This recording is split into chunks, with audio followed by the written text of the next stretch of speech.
Hello everyone, Kitchen of Ankita channel লৈ আপোনালোকক স্বাগতম জনাইছো আৰু আজি বনাব লৈছো নাৰিকল তেল হয় নাৰিকল তেল আজি ঘৰতে বনাব লৈছো তাৰ কাৰণে মই এনেদৰে 5টা নাৰিকল লৈছো আৰু নাৰিকল কেটা একদম সৰু সাইজৰ লৈছো আৰু এইখিনি মই এতিয়া ভালকে কাটি লম আৰু ইয়া দেখিছেনে মই নাৰিকলখিনি ভালকে কাটি এটা ধুনিয়াকৈ ধুই ললো আৰু এতিয়া মই মিক্সি বাটি এটাত সৰু টুকুৰাকে কাটি দিম আৰু এনেদৰে মিক্সিত সৰুকৈ কাটিলে আমাৰ পিছিবলৈ সহজ হয় আৰু এইখিনি মই কাটি লৈছো আৰু এতিয়া নাৰিকলখিনি কাটি লোৱাৰ পিছতে মই এতিয়া ইয়াতে অলপমান পানী দিম আৰু পানী দিলে পিছিবলৈ ভাল হ'ব আৰু পানী দি এনেদৰে ঢাকনিখন লগাই দিছো আৰু এইখিনি মই পিছি ললো এতিয়া এটা ৰুমাল এখনৰ ওপৰত মই ভালকৈ সাকি লম আপোনালোকে ৰুমাল বা কটনৰ কাপোৰ দিলেও হ'ব এখন ভালকৈ সাকি ল'ব আৰু এইখিনি মই এতিয়া ভালকৈ চেপি লম চেপি ইয়াৰ ৰসটো মই উলিয়াই লম আৰু নাৰিকল তেল বনাওতে আপোনালোকে নাৰিকলখিনি এনেদৰে 2 বা 3 বাৰ মান পানী দি মোৰ এতিয়া নাৰিকলখিনি পিছি লোৱা হৈ গ'ল আৰু মই এনেকে চিচাৰৰ এটা জাৰ লৈছো আপোনালোকে মন কৰে যিকোনো ডাঙৰ পাত্ৰ ল'ব পাৰে আৰু মই চিচাৰ জাৰটো লৈছো কাৰণ মই বাহিৰৰ পৰা মই দেখি থাকিম আৰু এইখিনি হৈছে নাই বনাবলৈ আৰু দেখিছেনে মই 8 ঘণ্টা 8ৰ পৰা 9 ঘণ্টা মান এনেকৈ ৰাখি থৈছিলো আৰু দেখিছেনে নাৰিকলৰ যিখিনি ক্ৰীম সেইখিনি ওপৰলৈ উঠি গৈছে আৰু পানীখিনি বেলেগ হৈ গৈছে আৰু মই এইখিনি এনেকৈ কেৰাহী এটা পাতি মই ওপৰৰ পৰা ক্ৰীমখিনি দি লৈছো আৰু পানীখিনি তলত বহি গৈছে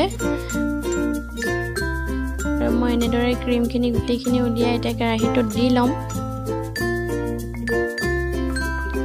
আপোনালোকে মন কৰিলে ঘৰতে নাৰিকল তেল বনাই ল'ব পাৰে যিহেতু নাৰিকল তেল বনোৱা প্ৰক্ৰিয়াটো একেবাৰে সহজ হয় আৰু যিসকলে বনোৱা নাই আগতে এনেদৰে বনাব পাৰিব এতিয়া কেৰাহীত এইখিনি দি লোৱা হৈ গ'ল আৰু মই হেতা পাতিৰে এনেদৰে সঘনাই লৰাই থাকিব লাগিব নহলে যিহেতুকে তলত লাগি ধৰিব আৰু মই এনেদৰে সঘনাই লৰাই আছো যাতে গোটাবোৰ ভাঙি যায়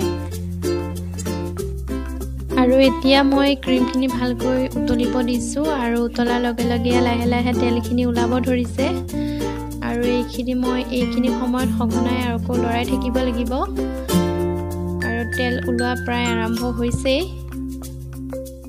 এতিয়া আৰু অকণমান এইখিনি মই এতিয়া ৰঙচুৱা হ'বলৈ দিম আৰু এয়া ৰঙচুৱা হ'ব ধৰিছে লাহে লাহে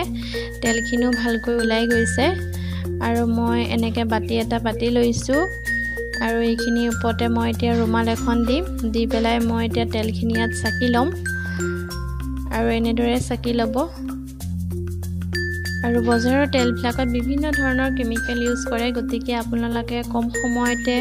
বহুত ভালকৈ ঘৰতে এনেকৈ তেল বনাই ল'ব পাৰিব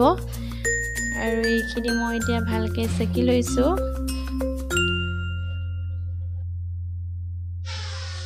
আৰু এইখিনি মই এতিয়া সেকি লোৱা হৈ গৈছে আৰু মই এইখিনি এটা গিলাছত অতৰাই থৈ ল'ম যিহেতুকে বহুত গৰম হৈ আছে আৰু বাকি থকাখিনিও মই ভালকৈ এতিয়া সেকি ল'ম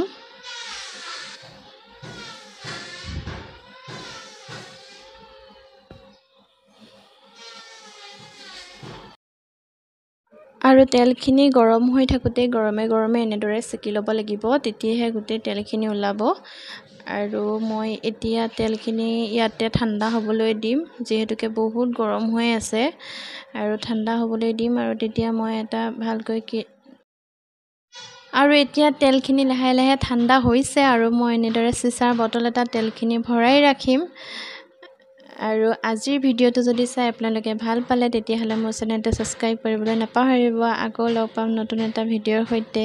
আৰু এনেকৈ মই এতিয়া ঘৰতে তেল বনাই ল'লো যিসকলে বনোৱা নাই এনেদৰে ঘৰতে বনাব পাৰিব আকৌ লগ পাম নতুন এটা ভিডিঅ'ৰ সৈতে তেতিয়াহ'লে আজিলৈ বাই